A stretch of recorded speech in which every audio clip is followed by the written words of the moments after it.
Welcome back to Keys to the PNW, the show where we dive deep into the people, the places, and the flavors that make the upper left such an incredible place to call home. I'm your host, Donna Musin, and today we're taking you on a trip to downtown Beaverton to talk about a spot that has perfectly blended the area's tech-heavy history with a vibrant social scene. Joining us today is Josh Johnson. He is one of the most passionate craft brewers who brought Binary Brewing to the West Side. It's housed in the old Beaverton Bakery building. Many of you will know that building. We'll talk about that later. But Binary has become a local staple for great craft beer and even better community vibes. Josh, thank you so much for sitting down with me today. Well, thanks so much for having me. My pleasure. I've been looking forward to this episode, although if you listen to any of my other episodes, I say that all the time. But this is a passion project of mine, so I really do look forward to them. Yeah. It doesn't mean it's not true. You can look forward to everything. I'm like that singer that says, "Portland, you're my favorites." You know, I truly am excited to have you on. We're just going to kick it off with asking you, how did Binary Brewing come to be, and how did you end up in Beaverton? Man, yeah. So Binary Brewing was born out of a bottle shop that I also have in Southwest Portland called Uptown Beer Co. I was given the keys to that business after a couple other failed businesses and, exciting opportunities in beer and other things, and somehow ended up with kind of inheriting this fun tap house and bottle shop. And it had a brewery on the side. And in that brewery, we had a couple things going on. We had some amazing brewers, but my partners had decided to have two head brewers, which it's like one of those things where you have two captains of the ship. Like, who does the dirty work? Who bosses who around? Who does this? Who does that? Was there a lot of rock, scissors, paper, lizard, Spock? Yes. Yeah. And I think it was just everybody was doing Spock, and So basically, I came in and the beers were all over the place. I'd worked in beer for a long time in Portland, and so beers were everywhere. We're like, we need to focus in. We were trying to do way too many beers. They were trying to produce 12 beers. It wasn't going great, and so I said, hey, we can only make these same 3 beers until they taste the same each time, and they're good. And so I took away all their fun, all of this, all of that, and I won't mention any names because they then left before we ever got to making those 3 beers over and over again because they did not like being so focused. The structure. Yep. They had the keys to the castle and done whatever they had want, and so it was where it was. They both then went on to become fantastic brewers in the scene. One of which is still brewing to this day and is like a head brewer at a place and is a good friend and a person I collaborate with all the time and is a super awesome person. But it was definitely an awkward intro. Let's just say that. Sure. So after I lost these brewers, I was then like, oh no, I don't have any brewers to run my brewery. I'm running this bottle shop. I need kind of someone in the brewery. And so I was kind of like, there's 2 different ways I'm going to go about this.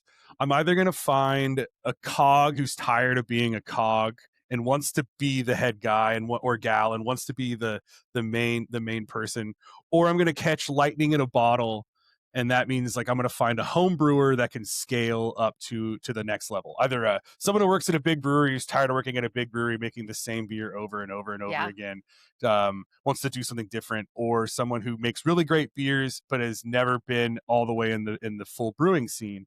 And I was like, I got an 80% chance of finding a cog and a 20% chance of finding lightning in a bottle. That was kind of where I was at. So let's put my feelers out.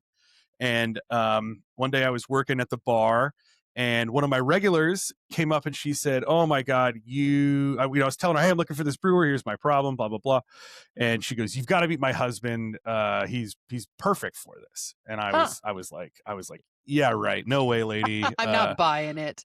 She was an incredibly good tipper, and so I was like, I'll meet a guy for a beer and let him down quick and easy, and we'll get this over with. But she's a good enough person and a great customer, so I'll give her the benefit of the doubt on the time of the day. Sure. Da da da. So I get a hold of her husband and I say, hey, pick any bar, I'll meet you there. Let's have a beer and let's talk. And so he picks the Goose Hollow Inn, which is Okay. like Yeah, I know where that is.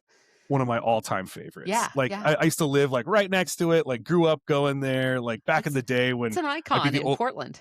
I'd be the only guy under the age of 60 in there. I'd be like 22 living there.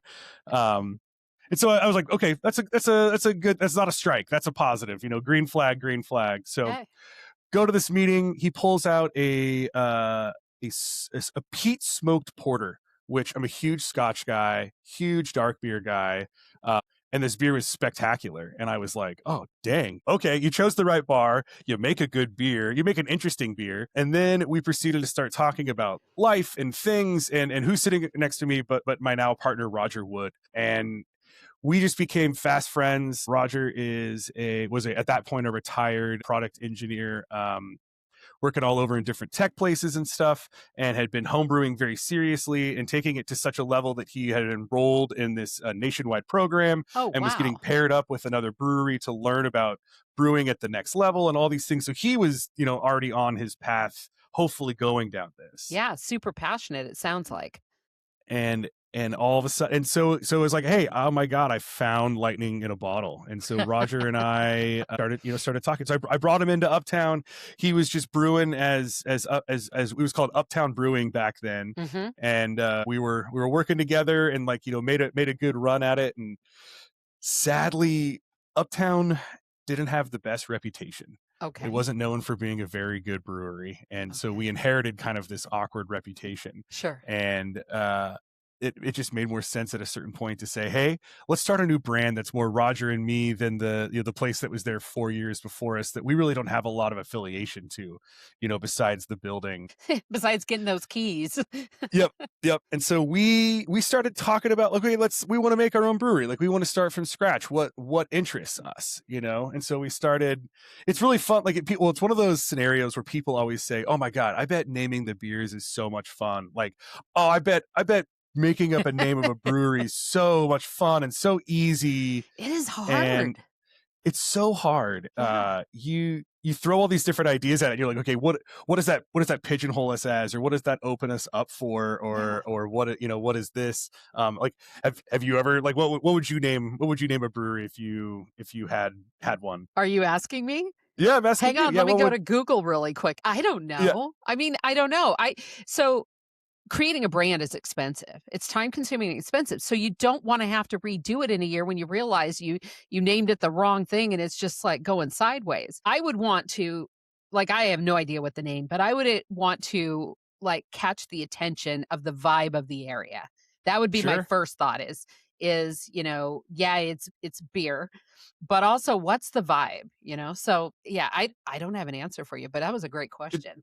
It's a tough one. Yeah. So we started tossing around some fun. Do you want to hear some of the other ideas we had? I would love to hear them. Kind of a fun game. So we are both we have very silly senses of humor, and we love wordplay and puns and are very dorky and nerdy and referential stuff and things like that. Sure. And so one of the stupidest names we had that we couldn't get rid of was Old Growth Brewing, because the idea of having old growth lager was just too funny. We thought that's a great name for a beer. Agreed, it is. But then someone was like, well, growth, is that a thing? Positive growth, sure, yeah. That's what we're talking about. But what's that funny growth you have there on your neck? There's some negative associations with that. It's an old growth. It's been here for a while, So we didn't go with that one. Then next up was, I'm super into pinball. Pinball is one of my favorite things ever. And so I really was gunning for a while for Silver Ball Brewing. Okay.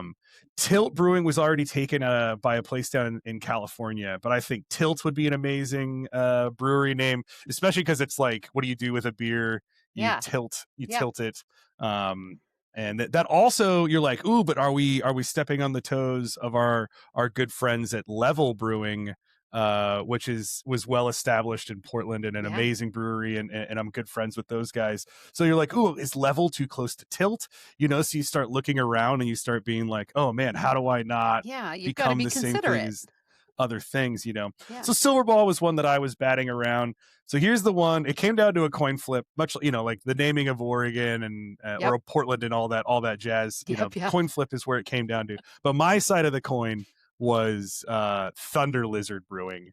I really am obsessed with dinosaurs, and I really thought a '90s neon '90s themed dinosaur thing would have been so much fun and so goofy, and I mean just the punny Very dinosaur Portland. names. Very Metro. Portland. Yeah.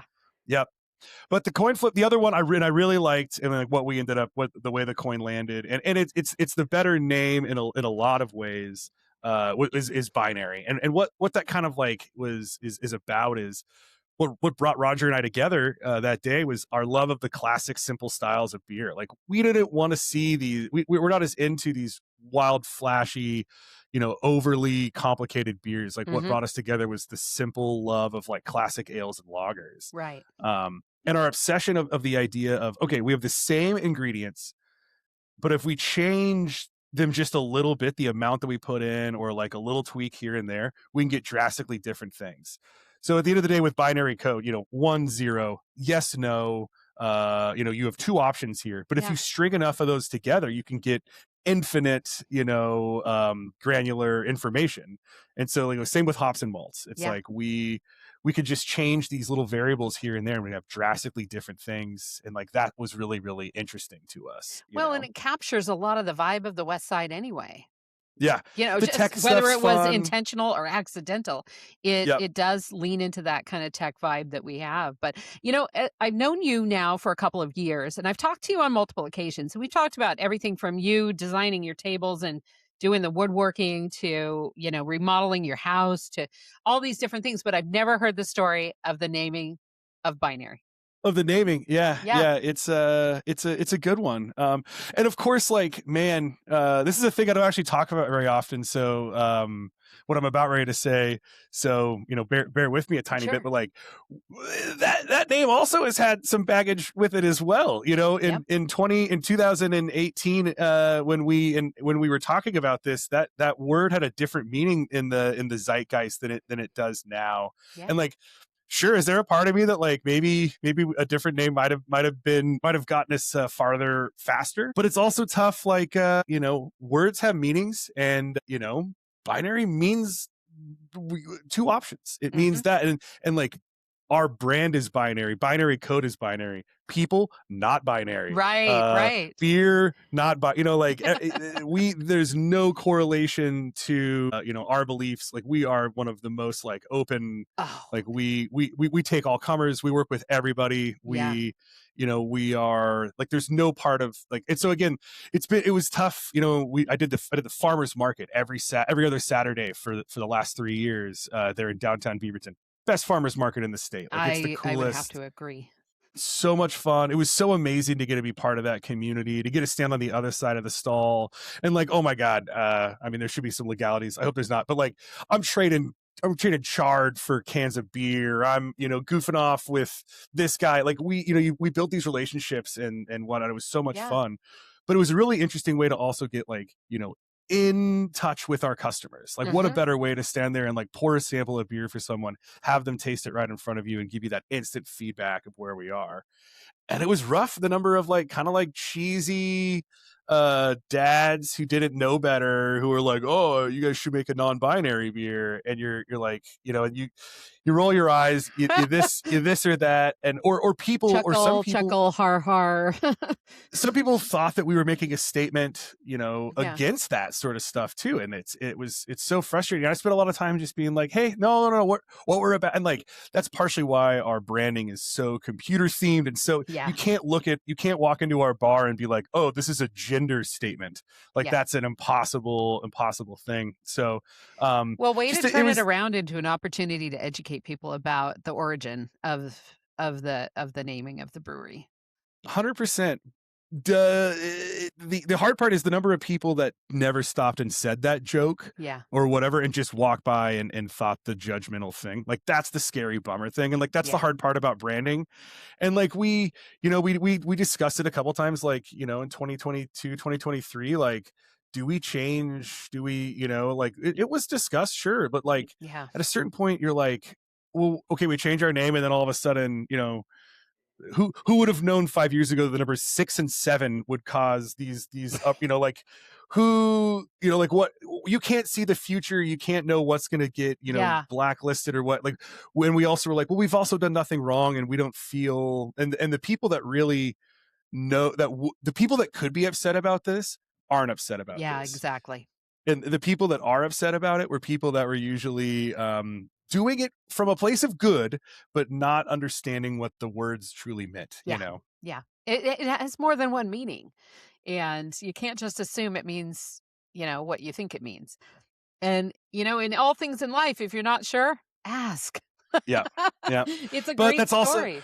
it's a tough ask of your customers as well, Yes. And so I think we've gotten past that in a lot of ways, and we've been able to get in front of people and really kind of tell the story of what binary means, Binary Brewing. That's also why whenever I type it anywhere, it's always binarybrewing.co. I put the whole thing in Yep. there. And the other irony is that's actually our website. And so if I'm texting someone, I type binarybrewing.co, it auto hyperlinks that. Oh, nice.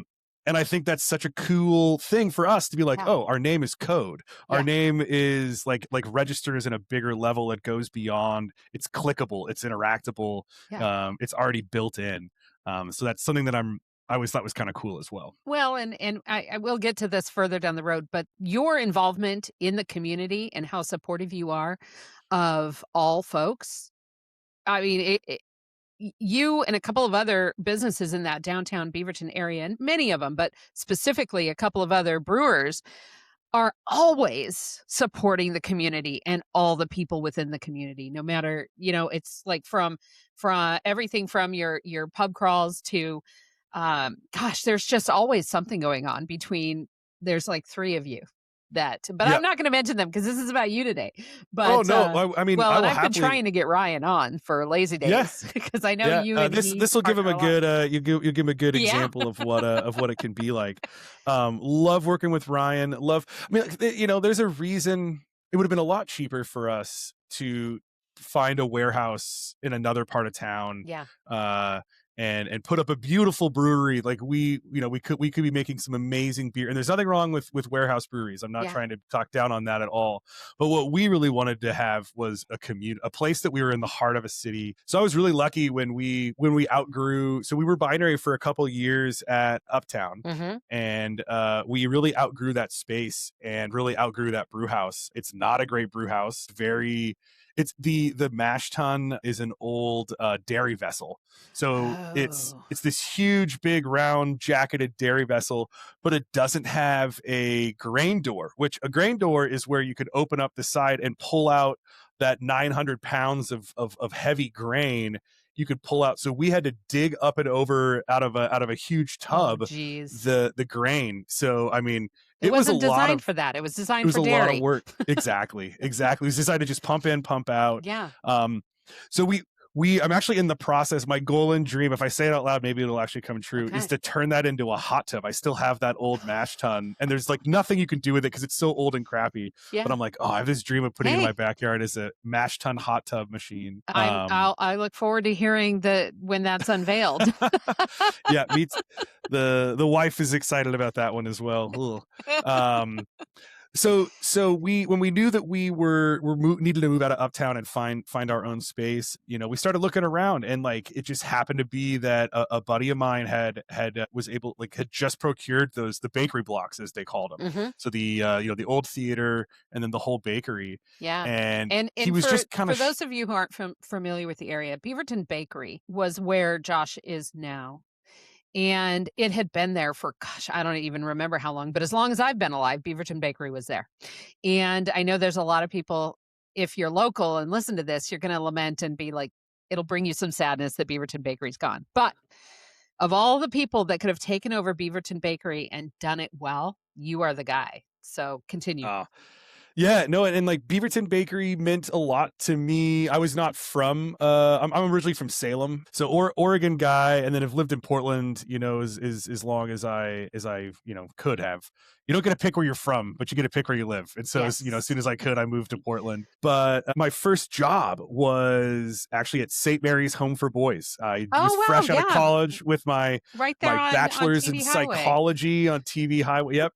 And I was living downtown next to the Goose Hollow Inn, and I took any job I could find. I think I made $11 an hour with a Oh, degree, back in the day. and yeah, in charge of all of these kids and all of this program and all of this stuff. And so I had found out about all these different fun places in Beaverton because we would take the guys out on little field trips. A couple of kids were doing well, Yeah. grab two of them. We're going to the bakery. We're getting cookies. We're doing this. We're doing that. And so that's how I first came in contact, was grabbing donuts at the Beaverton Bakery. Yeah. And so it was this place of reward. It was this place of positivity. It was this place of magic. So I didn't get to start it as a kid, but I got to see it through the eyes of a kid, and so it meant a lot to me. We all watch the story. We all watch the sad demise, and But you honored the legacy of that building, and that yeah. means a ton. So when we had to take the whole, I mean, it was in rough shape, and it was It wild. was. Like, it literally was like they just shut business one day and then just never came back.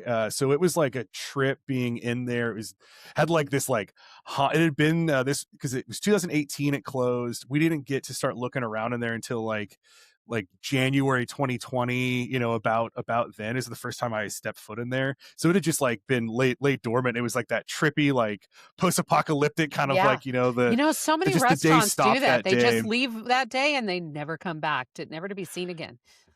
So we proudly have on display different pots, pans and different baking sheets and things that we found that fun shapes that we have up on the wall, and in honor of it, because it was just sitting there. But then the project started where we literally stripped that whole thing down to studs and foundation. It needed a lot of work. But one of the coolest things, and the thing that I'm most proud of, and if you ever get a chance to come to the brewery and get to go on one of our tours are a lot of fun.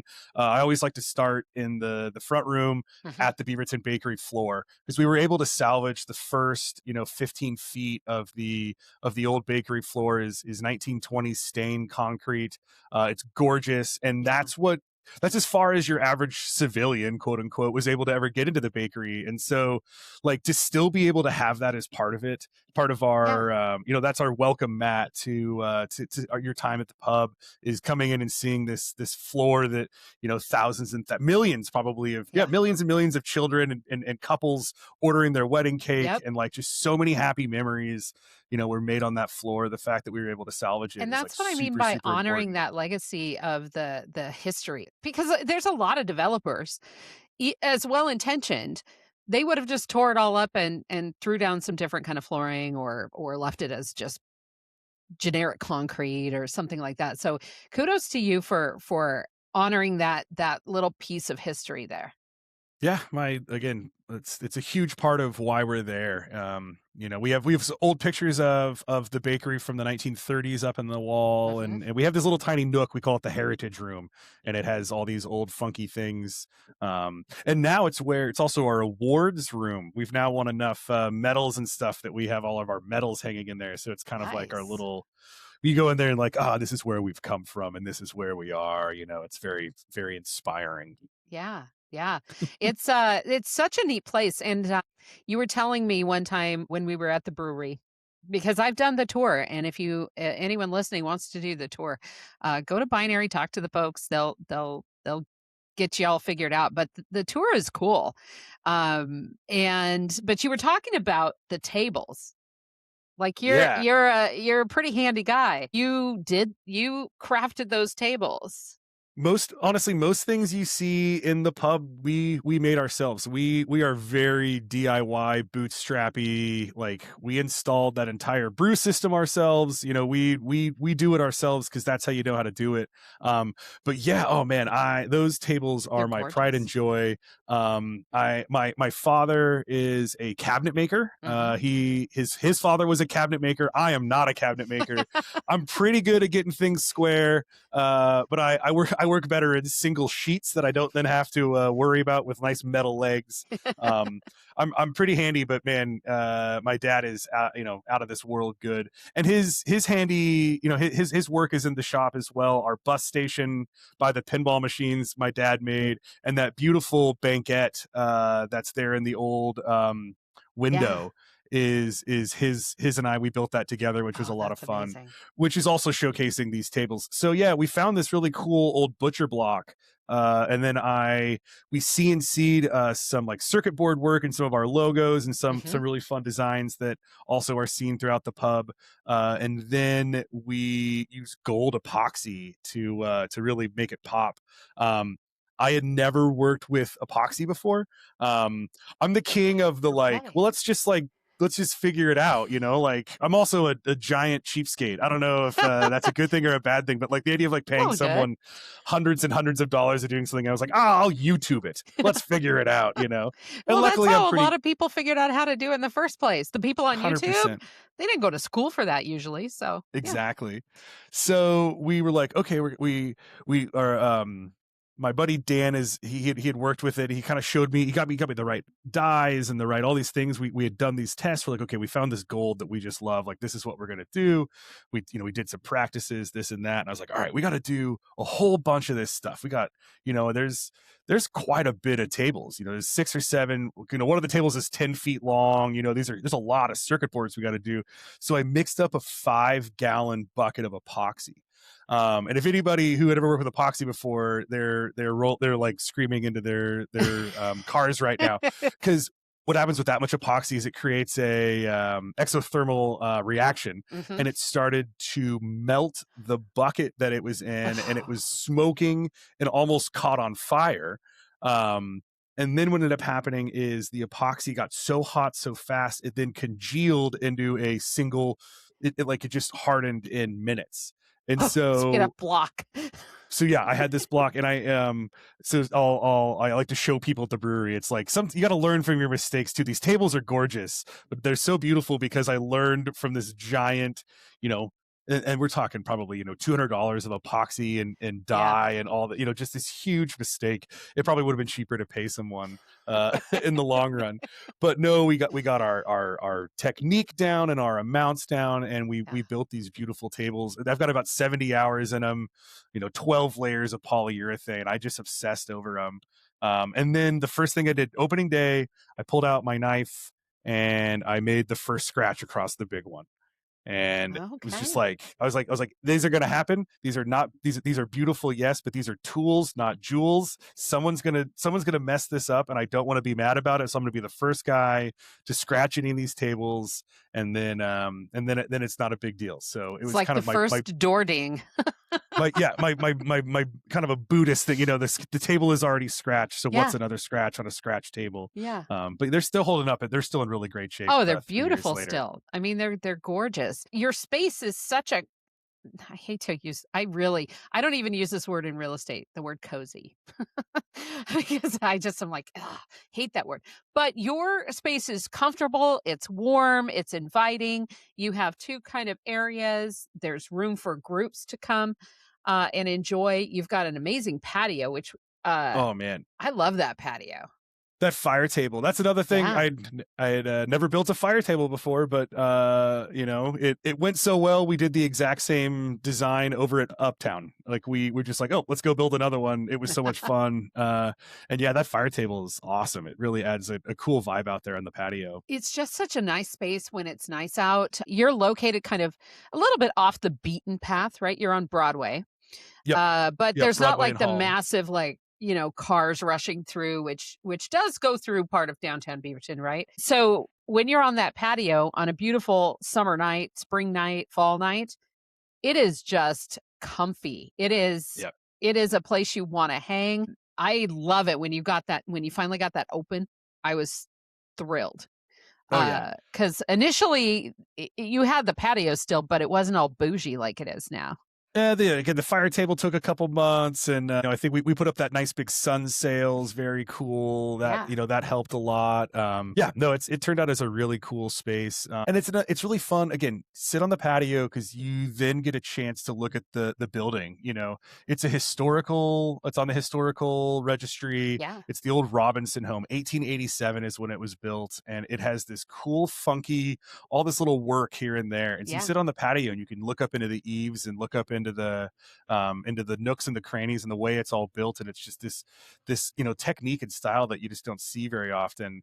And you kind of forget that it was this old house first, and then they added the bakery onto it, as a second thought, like 30 years later. yeah. So it's this funky, weird space, and then it's been changed so many other times that we just are part of another. I remember people they were like, "Oh, you took over the Beaverton Bakery," as if we like kicked them out, It's like, and you're like, "No, no, no, no, no. We brought it back." But at the end of the day, the bakery itself evolved and changed countless times. Every decade they added something different. They remodeled this, they did that. yeah. So it's such a unique space, and it's so dictated by its environment as well. I always love to show on the tour our walk-in is a triangle. Um and the reason that is our back alleyway is a continuation of what's called Old Broadway, Hmm. which was the old original rail line that came into town. And so the building is a triangle because the railroad went next to it, and we have pictures of that. And so it's like wow, the reason I can't just put in pallets of kegs into this annoying shaped space is because a train used to come by here. Come Like, through this. how weird is that? So it's fun to still like be living with decisions of the 1800s still to this day. This history happening everywhere. But yet you persevered and you continue to honor the space and enjoy it and make it work. You find a way. And when you walk into the brewery, so you come in the front doors and you look straight ahead, behind the bar and the taps, you can see all the stuff. I don't know the exact names of Yeah, what it's all that is, but all the tanks. It's all the stainless. tanks. Oh man, Thank you. stainless. It is It's it's nothing like gorgeous. stainless steel with lights. We put up special lights that make it kind of pop. So even when no one's in there, it's not just a dark room. We have these lights popping off of the stainless because it's so dare I say sexy. It's just stainless Well, steel it and in kind of this amount. It's is. gorgeous. Yeah. Um, and it also part of brewing, I always say brewing is 10% art, 10% science, and 80% janitor. It's keeping clean. It's like, Yeah. that's if you get infection, if you get any of these, we're dealing with microbial organisms here. Yeah. Any of that stuff can ruin beer so quickly. And so we're showcasing, we're the painters showing up in the white Yep. to show, to make, tell you that they don't make mistakes. We keep our brewery lit and shiny so that way you see, man, this is a clean house. It's like Um, aerospace hangers. Their yeah, floors, you could eat off of them. They're glossy, they're white. You could see a 100%. speck of dust on them from a mile away. That your brewing area is like that. It's 100%. lovely. And the it's there. It showcases the same reason again that we're not in a warehouse somewhere. We Yeah. want to show people that beer is being made here. Like, this is magic. And like, that's a huge part of like my goal and my passion in the community is I always say I'm here to demystify the magic of beer, so you can realize how close you are to like awesome things. Like, we are just people who've learned how to do this, and like, you too can learn how to do this. Come Mhm. and see what makes this special. But it's not really magic. It's these different things. But you could be connected to it. So it's my goal again to get our drinkers as close to the product as possible and learn about its origins and how it's made. Did you always want to make beer? Oh man, I've Like, how had did that start? I mean, you just woke up one day and said, "I think I'm going to be a brewer." no, I mean, so I started in I always say my origin moment was I worked at pizza when I was in high school. Oh I yeah.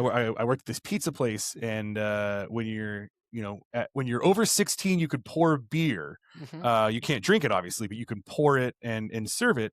And I poured that beer, and I remember like watching the guy's face as he like drank the beer, like just that I was like, oh my God, service. I just fell in love with the idea of I love being in a restaurant. I loved food. I loved, I just loved the whole thing, the service, the whole, I just was like, oh my God, I know that I want to do this forever. And so it just became like service was always my thing. I also worked at a Hollywood Video. This is back in the old days of the movie rental world. Oh, that is wild.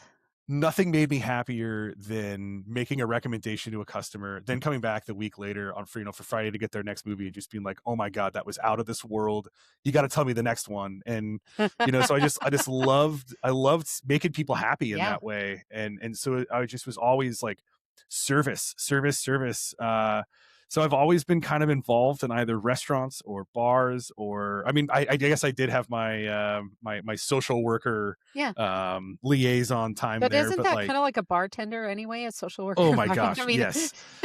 I learned more about life in those 3 years at that job than I did in the rest of them all combined. Like that was a wild thing.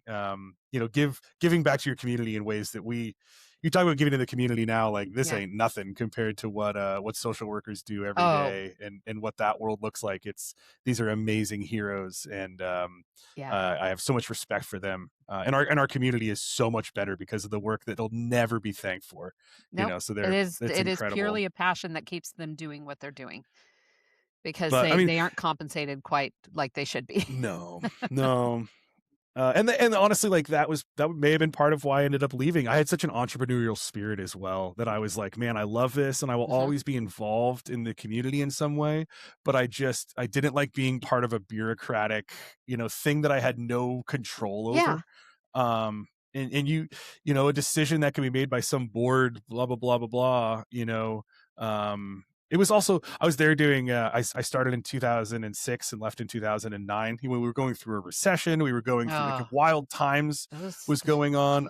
We watched the state of Oregon closed. Such a huge percentage of facilities. And so we all of a sudden got more and more kids on top of things. It was just a total nightmare. Yeah. And so it was really easy I ran away and moved to Montana and worked in the ski industry. I moved to Big Sky from it.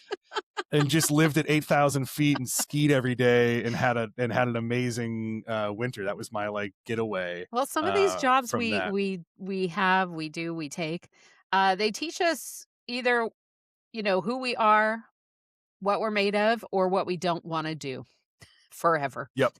So, we learn a lessons in some fashion, and I've had so many that I've learned what I don't want to do. Sure. But it was a great lesson, and there's some good stories. 100%. Oh yeah.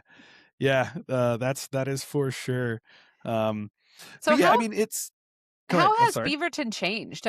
Since you moved in, have you seen kind of that revitalization continue to happen? Is it something you expected to kind of keep going, or has it shocked you in any ways? Or, tell me about that.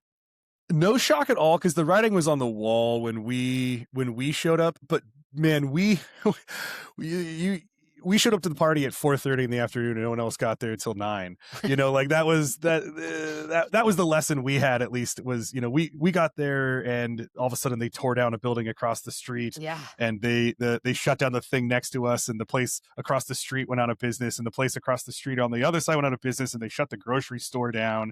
And we looked around and we were like, oh man, this was rough. And we knew some of it was in the name of progress.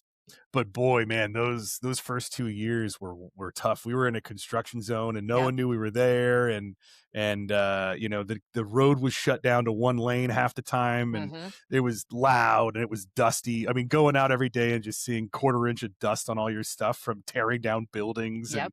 And it was a real gut check in a lot of ways. But then you started seeing, sadly they're not with us, they didn't make it, but like I remember when like Pips came, and we were just like, oh my God, we were there was the new kid that finally we were the kid that lived on the street that no one wanted to talk to, and now we have the new kid that doesn't know better, and we knock let's play, and then Tito's, and then Deadstock came in, and Yeah. then we've got Canard next to us, and now we have Canard. I was like, Dos "What?" Yeah, Hermanos, Dos and Hermanos is there's you're and you were one of the first. You were the first. we were, and we endured a lot of a lot of slow days and Yeah. who what's it's, but now we're all working together, and it's so much fun. It's so much fun to get a fall out of your front door and have 5 amazing places to choose for lunch. It's so much fun to hear people come into us because they were going to Canard and they were like, "Oh, that place looks cute. Let's go in and have a cocktail ahead of time." Yeah. Or what I mean, I see so many times people are like, "Oh man, that place looks great." They go have dinner, they come back and they finish with another one at our spot. Well, yeah, Um, why go home early? I mean, pop exactly, in, exactly. have a nightcap. Yep. And Canard is so great. I mean, oh my God, the smells, the delicious. We Mhm. we have such an amazing row of I not everybody loves the smell of beer. Yeah. I grew up hanging around in Northwest Burnside, where the old Widmer, where or Mhm. not Widmer, Oh, what was the name of that place? Weinhardt's Thank you. Yeah, they factory was, yep. and you'd smell it for blocks and blocks, and I always loved it. And not everybody loves that smell, but we're pumping that out, and Canard's pumping out everything. It's this beautiful olfactory experience on Broadway these days. It is. Um, so yeah, it's been really. I'm not surprised. I'm excited. It could have happened faster, but that doesn't. You know what I mean? Yeah, Like, what are you gonna do? It cities are couldn't have, but cities, yeah, it takes yeah. time. And I guess you could say that good things take time. So, and I'm glad that you weathered those, the construction and the slow times and things, and that you're still there to welcome all of these others now that are only going to make that area stronger and Oh, more of a 100%. draw. Well, and we now have 350 apartments across the Yeah. street from us. Like that's awesome. Like these are our customers. These are and we're now a perk. Now they come and when they're showing off the apartments, like, oh, there's this cute brewery across the street that has amazing food. The teriyaki there is incredible. Oh my Yeah. God, you got to try it. The beer's great. We have free pint cards coming in, all the welcome packs, and it's like, yeah, like we Nice.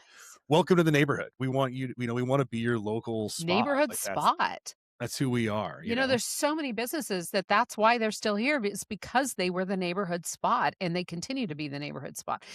I'm all around the city with what I do for work with real estate. So I happen upon these little places that I've been going to for 25, 30 years that are still there because they're the neighborhood spot. So Yep. now you finally have that neighborhood in front of you, right? That can 100%. you can be that neighborhood, that safe spot, that fun spot, the place where they go when they're having a bad day or celebrating a birthday. And we also, people forget, the Max is right there too. Yeah. We have some people that are finally like figuring that out. They're like, oh man, I can stop here and it's a 5-minute walk from a Max stop to this awesome Right. spot. Like that's so cool as well. Like we forget how available and accessible downtown Beaverton really is. Yeah, people are finally learning. I mean, West Side has always been sprawl, right? Hmm. But and people are that go to the Reeser, you're not that far. You're like No. 5-minute, 7-minute walk if you have to stand at a crosswalk. Well, it's funny you say that. Like we make the beer for the Reeser. Like Mhm. whenever you get a beer at the Reeser, that's a binary beer, and it's really cool. We do it's actually this is perfect timing. We do a call to artists every year, and different artists submit their designs, and then we pick from their local artist designs what goes on the can at the Research for the next year. That's And amazing. so we just did the call to artists. You can find it on both. If you go to Binary Brewing's Instagram or to the Research website, Mhm. you'll see where you can get all the info, the template to submit your art, all that stuff. The winners, there'll be 3 winners. Each one gets $500 and their beer, their design on a label. Like, really cool thing. But part of that label, is you turn over and you look at it, it says beer brewed 2,047 feet from here. That is literally how close we are to the Reeser. It is 2,040. I've counted. I walked it. Um, That's when amazing. when we were at the farmers market, I had a sign out, and it was like beer brewed 1,447 feet from here. It was we want people to know, like, we're right here, You and said we're that's making 2047. 2047. Yep, to the Reeser I'm writing that from down because Binary. if the chamber ever does another pub crawl and you're involved, that'll be one of the trivia questions on the bus. There we go. I love it. I love it. Because I love little bits of trivia like that. So I So wrote that silly. down. I know. But Yep. it's awesome in the same respect. I mean, it just shows like just how tight and integrated everything really is. It may feel like, oh, it's clear over there. It's really not. It's only 2,000 feet, and that isn't even half your steps for the day. So get it going, and you know, earn that beer a little bit.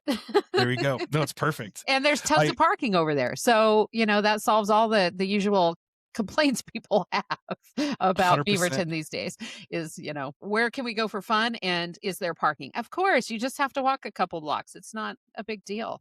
It's very European of us. You have to just walk a little bit. Yeah, it's not a bad thing. And we're now in spring and summer's just around the corner and it's perfect weather for, plus you're going to see all the other great things along the way. And Yeah. keep a list in your head on all the cool places you want to stop by and see, because Beaverton is booming, and I'm glad that you were a part of that. That you didn't let the pandemic like totally sideline your aspirations, and that you have become a fixture of the West Side and the Beaverton area specifically. So, I mean, I love your space, and I'm not that much of a beer drinker. I've told you this before, but you've turned me on to the hazy IPAs, because Hazy IPAs? I am Yep. not an IPA person. I will say that loud and proud, because they just are a little too puckery, bitter beer Sure. face A little for me. bitter, little bitter. Yeah. But I mean, we have we just launched we have so many fun beers. Just this Yeah. week, we dropped a Szechuan peppercorn spelt rye saison, and it is out of this world. It's so different, it's so unique, it's so special, but still it like hits all those beautiful Belgian notes that us saison guys are like, that's what I'm looking for. So good. And then we also just dropped a strawberry lemonade sour called Disco Berryade, and it tastes like it is summer in a sip. It is so perfect. Who doesn't love strawberry Okay, lemonade? tomorrow's I mean, it's the Friday. best. Yeah. Yeah, I'll you're gonna be have to coming sneak over. through Beaverton around 4:30. Maybe that I need to swing in and try Yeah, those. it's awesome. It's super good. And then we've also now, we've added cocktails, so your non-beer drinker can enjoy one of our custom-made craft cocktails. We've got cider, we've got non-alcoholic. We're I we're was gonna trying to be a s community you space. you were headed right into what I was gonna ask. Because there is a whole generation of folks that are cutting back on drinking. They're Yep, not like us Gen Xers. I don't know if you're a Gen Xer. I'm a Gen Xer, right on and the cusp, an elder millennial, but so, yes, oh man, we if we still have our livers at our mid-50s like I am, we're doing good. yeah, Because yeah. we lived hard and fast and just didn't care about our health. Like we really didn't. It wasn't a topic, so we just had fun. Um, there are a lot more people choosing NA, non-alcoholic beverages of all kinds. And you said you have NA, so you don't have to be this hardcore beer drinking person to go enjoy the space, to go have friends together, do all the things. How has that changed, like, your approach, or has it? Maybe it hasn't. I mean, it's definitely changed our approach a little, a little bit. We always wanted to create a space for everyone. Like the beer is just a catalyst for conversation. The beer is just a catalyst for fellowship. Like that's always how it's been. And like, while beer is like very good at that, it's not the only way. Yeah. And creating the inviting space does it as well. So we people, even though they're drinking less, they're choosing to drink less. People are still choosing to get together. Like that's not gone away. The third space is so important. Oh, yes. The pub is actually more important, I think, now than ever before. And I think people are really buying into that in a lot of ways. With it's kind of been wild. What I've noticed, and at least our numbers show it and our growth shows it, if McDonald's is now $20 for a couple to go get dinner, why not spend 26 and get it at a fun place like Binary, where you can get amazing teriyaki made from real people from scratch for a few dollars more? Yeah. You can go have an amazing experience that's not that much different than going to McDonald's, not that much cost difference. If that stuff can all get expensive, the difference just isn't there anymore. And The so we're seeing more and experiential more people difference choosing is that. huge, though, for Huge, that night and for a day. nominal difference in price. Exactly. So I think that we've seen a lot of people choose that. And, the other, ironically, you've seen a lot of those kind of in between places. They talk about the, like, say like the Applebee's of the world, like going at it, those are Yeah. going away. That mid-level kind of is, which is what should be thriving. And so we kind of are taking up that space in a lot of ways. And a lot of it comes to, I've mentioned it, our teriyaki food that we do with Teriyaki Moto, our buddies that run our kitchen for us, like local Beaverton couple, been here forever. He was a motorcycle mechanic and worked at all the different motorcycle shops just next door to us, all up and down Beaverton. And then I met him at a beer event. He had started doing these teriyaki pop-ups. He would do these, he'd go to a motorcycle tournament or a race, motocross race. And he would set up this teriyaki tent and just people like, oh my God, it's so good. It's so good. And so he was doing these beer events, and I met him at one, and I was like, man, you want to do this for real? Like, I got a brick and mortar that needs a new kitchen, guy. And so he came and took over, and it's just been so awesome to work with someone who's just as passionate as I am about, craft. The kind of our mentality has always been like, through these doors come ingredients and out these doors come amazing things. And like, they make their own furikake, they make their own teriyaki sauce. Everything's made from scratch in house, and it's all delicious and amazing, and so much care and love put into it. So it pairs really well with, passion finds passion. We both care so much about what we're doing, and I think our customers like really enjoy knowing that and feeling that. I haven't been to a chain restaurant since before the pandemic. I don't think like any of the big names, and I'm not bashing on them. There is No. there is They serve a something for everyone purpose. in this world, but I am a firm believer in supporting small, supporting local, supporting craftsmen. Whatever Yep. that is, whether it's a cutting board or whether it's a beer or a wine. I had Sarah Telfer with Sokolblosser Winery on my podcast, the last episode. And ironically, one of her first gigs was at the Rival of Hollywood video. It was at Oh, Blockbuster. Blockbuster. Oh, wow.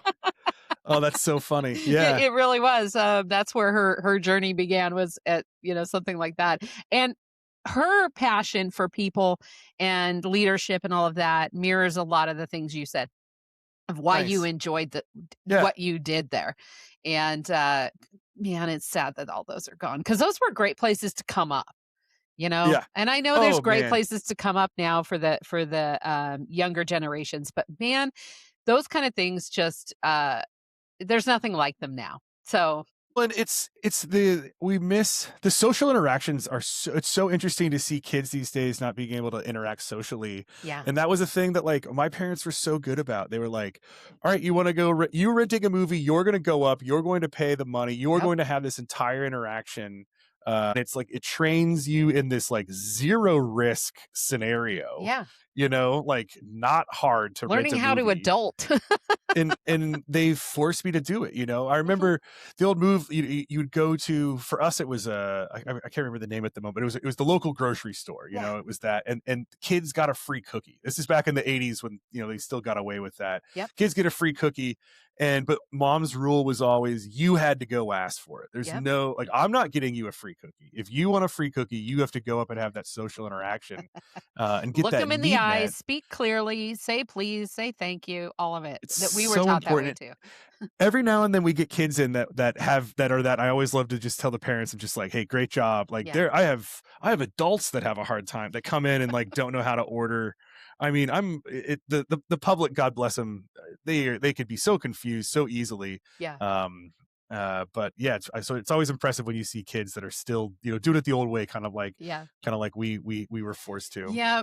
We had no other choice. We knew no other way. So it's kind of it's fun to hear those stories. And like I said, Sarah, her beginnings were at Blockbuster, and your beginnings had to do with a little bit of Hollywood video. So it was the two rivals.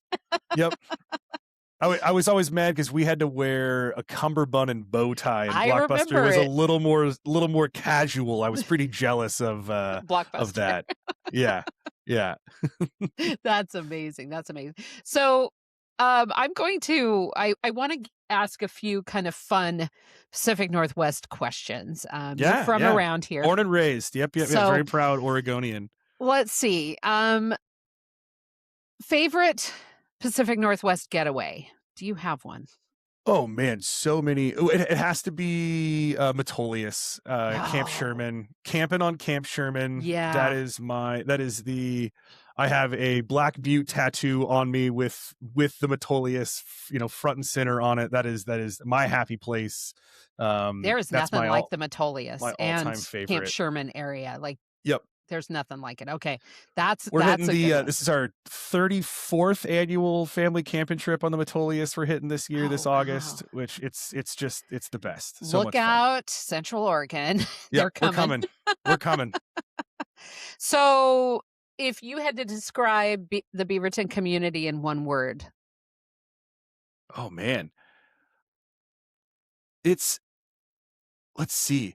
It's more. I'm trying to think of in the or right a word. couple words. It's way more complex than you'd think. There's a lot more going on than you realize. It's sort of, you think it's just a suburb, but it's not. It's this. There's every person you talk to has a story and has come from somewhere that has done great things. It's such a it's complex. I think is Yeah. it doesn't feel like things perfect word, but I think it's more than you realize. Yeah. Let's just say that. Yeah, we're pretty cool now. Yeah. Weren't always the case. There was nothing out there. So in the last, 15 years, it started to build, and now it's just like a runaway train. Best patio in Beaverton besides yours? Best patio. I'm trying to think of an off the beaten path one that I want to give a little shout out Yeah. to. Let's see, because there's obviously some spectacular patios to choose from. Let's go Raindrop. Okay. Yeah. Raindrop tap room around the corner there. It's got Yeah. a great little side street. Yep. It's great patio, often Yep. There was forgotten a there. time when a car drove right through the side of their Right through building. that. Yep. Let's give them a little shout out. Yeah, absolutely. Been to Raindrop so many times. One of my favorite types of beers. I call them smooth. Well, maybe this is their name. Smoothie beers. Yeah, smoothie sours and smoothie IPAs. I Oh wish I man. was never introduced to those because dang. Like, I'm not gonna eat real food for the rest of my life. I'll just drink those. Yeah. I tried one Um there and it was not like beer at all. So, be to anyone who's not a beer, and I'm using air quotes, beer drinker, be adventurous. Try it a little bit, and try it because you never know what you're gonna unearth, like the sours, or there's so much more than your idea of a canned beer these days.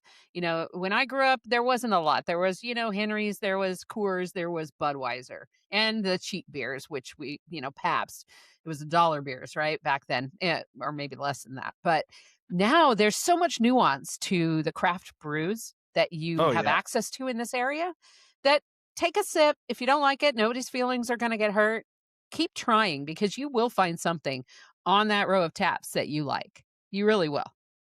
And that's so my other place, Uptown Beer Co. It's an old convenience store, which is rad, and Oh. so it has over 1,000 bottles and cans in this class. It's like if you went to a convenience store, it was only beer, and cider and wine, and it's not a joke. It just is what it is. And I've never been there. I'm going to have to come by. 35 taps, 1,000 bottles and cans, and so I always say if you can't find something in there that you like maybe it's not for you, but there's so much to try. Well, then you just need to see a therapist.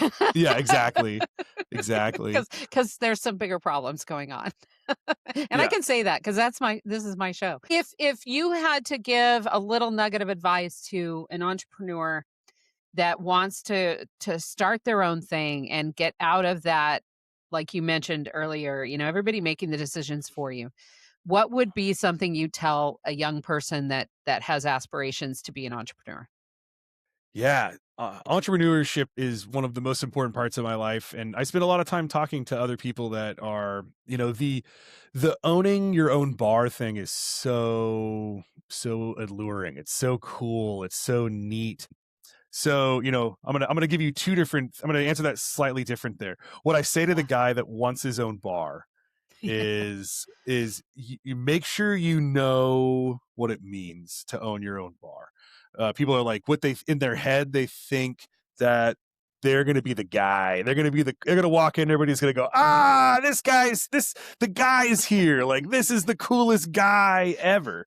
And you get that. And like, trust me, like there's moments that I, feel like $1 million and then the toilet clogs, or someone The calls out sick, reality sets in. and that lovely reservation I had with my wife for dinner doesn't matter. I'm going to be working tonight. Yeah. That that so know the business inside and out, warts and all, because it's really easy to just, people come in. I'm always a little like shy about it. People come in and I'm like, finally taking a break, having a beer, playing a game of pinball, and I'm always worried that people come in and they're just like, oh, it's all this guy does. He just sits here drinking beer, playing pinball I've all seen day. your calendar, Josh. And you're like, that's what I'm doing this minute, but that wasn't what I was doing in the last hour. So know what you're doing inside and out, and don't try to sugarcoat it, because it's really easy when you're excited to just be like, oh, but there's gonna be all the free beer I can drink, and that's, that sounds like fun now, but what does that come with? So it's being real to yourself about why you're doing it, and having the eyes that are able to be open to see the whole thing, because it's really easy to focus on the good stuff, which is important. Don't forget, you can't forget the good stuff, but you need to be real about what the whole machine is going to look like. Because it's like the iceberg. You see the top, but there is so much more going on. And ask the hardest questions you can think of. Find the person. One of my favorite business relationships that I have is my accountant. My accountant is a surly Kiwi who thinks craft beer is the dumbest thing on the planet. He only drinks Tecate. And he thinks I'm the biggest idiot in the world for doing what I do. And he pokes holes in my business plans all the time, and he challenges every little thing I've ever done, because he's everybody else. When I say, oh, I own this brewery, there's this mystique, very romantic. Yes. Oh, this must be so amazing for you. And he's just like, you're an idiot. Why would you be doing this? and so have someone in your life that's not just giving you the yes answers, that's challenging you and giving you another perspective, because a lot of money and energy is wasted on things that should have been stopped a long time ago. So be open and honest, and have someone, have an editor. Someone willing to speak the truth, whether it hurts or not. Yep.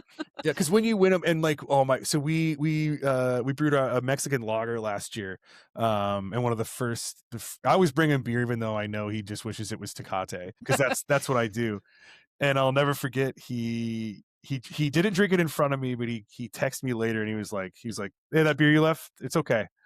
Like, that was, and like, that's high praise, right? Oh, and from him, like, that was I was like, all right, I like won one over on, like, I felt really good. I felt really good about that. Yeah. I love that. That's amazing. So, Josh, before we wrap this up, is there anything you want to talk about coming up that you're doing, or things that people need to put on their calendar to be aware of in and around Binary Brewing? Of course, events is like one of my favorite things that we do at Binary. And one of my favorite ones that we do is coming up. It is Star Wars season. May the 4th is just around the corner. Sadly, it falls on a Monday, so we're doing May the 4th on the 2nd. So Saturday, May the 2nd, we are kicking off our May the 4th weekend. It's going to be at Binary Brewing, at Loyal Legion, and Lazy Days. We all came together and we brewed a special beer at Binary, and then we also went to Lazy Days and brewed a special beer there. It's really fun. What we brewed is 2 different IPAs with the same hops. One was done a traditional West Coast, and the other one was done in what's called a cold IPA. Okay. And so we treat it like a lager, and it gets cold fermented, and so it's going to have this really crisp, bright lager sensation to it, but really nice hop profile. So it'll be really fun to be able to compare the beers side to side and see the similarities and the differences. Of course, the cold IPA is called Hoth, the ice planet from Star Wars. Okay. And the traditional West Coast is Mustafar, which is the lava planet that Anakin turns into Darth Vader. Then there's going to be all sorts of fun stuff. We're doing a bingo card this year that, as you collect different adventures along the way, you can win better and better prizes, including pint glasses, brewing experiences, brewery tours, all sorts of stuff. Should be a really, really fun weekend. Well, and I do know, I've heard from so many people, I know firsthand, that when you guys do events, you do them well. Oh, yeah. You do them well. So they're worth coming out for. Oh, yeah. And it's Star Wars. Dress up, right? People can come as they Yeah. are, or dress up, have fun. And no, it's going to be a fun time. We're giving discounts for costumes. We have lightsaber themed cocktails. We have special cookies that have been made by a baker that are all designed in different Star Wars designs. You can collect at each one. It's a whole thing. It's a whole thing. It's family friendly, so there's all sorts of fun stuff. We'll be showing all the original trilogy at our place. At least each place will have different things on. It's going to be a blast. We also always just have fun. We have so much stuff going on. If you want to follow us on Instagram or hop on to binarybrewing.co to our website, where we have an events calendar. We've got Dungeons and Dragons. We've got Magic the Gathering nights. We've got beta beer, small beer batch releases. We've got Two Wheel Tuesday, which is a motorcycle celebration we do every Tuesday for our biking buddies. We do Pickup for Pints, which is a downtown Beaverton cleanup where you go and pick up trash and then come back and we give you a free beer. We just had our first one last week we kind of take a little bit of break during the winter time. But the next Pickup for Pints is going to be May 17th. Oh, so coming right around the corner. Hopefully the weather will be good. Sign up on our website. We're Oregon. Ton of fun. Do we care, really? I mean, it's always, there's no such thing as bad weather, just bad gear. That's yes, exactly. And we didn't even have winter this year. So, nobody gets to complain if it's a little bit dreary or drippy. We skirted winter this year. So you are located on Broadway. What's the address, Josh? Oh, it sounds like it's fake, but it's not. 12345 Broadway, on the intersection of Broadway, just off the intersection of Broadway and Hall, in the old Beaverton Bakery location. And obviously, you can Google that. Again, his website is binarybrewing.co. So check it out. They're open. What are your hours? We're open noon, Tuesday through Sunday, until 10 o'clock. And then Mondays we're closed. Okay. Awesome. So if you haven't been to Binary Brewing yet, I'm going to challenge you to stop in. They're open nearly every day of the week. A lot of hours. Have a little teriyaki, have a beer, have a cocktail, have a non-alcoholic. Just go. It's a very cool space. It's decorated. It's you leave there feeling energized, no matter how many beers you have. So it is an amazing space.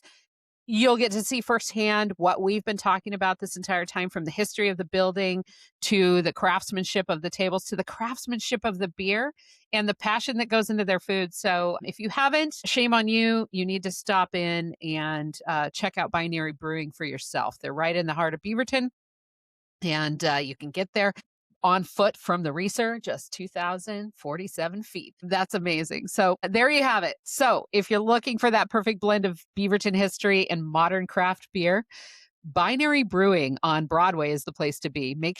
I'll make sure to link their Instagram, all their social media handles, their website in the show notes. And if you still can't find it, you can find me all over Instagram, all over the internet. My phone number, text me. I'll send you all the deets on how to get to Binary Brewing and experience it for yourself. So, Josh, thank you again for sharing your story and for everything you do to keep the Beaverton community so dang vibrant. It wouldn't be the same without you. So thank you for giving it your all. We do appreciate it. Oh man, I love being part of the community. Thanks so much for letting me in. You're always. Might have to check back with you at the end of summer. To my listeners, thank you for tuning in to Keys to the PNW. If you enjoyed this episode, be sure to subscribe and leave me a review. It helps to keep highlighting the local businesses that make our corner of Oregon so special. So until next time, I'm your host, Donna Musin, and I'll see you around the neighborhood.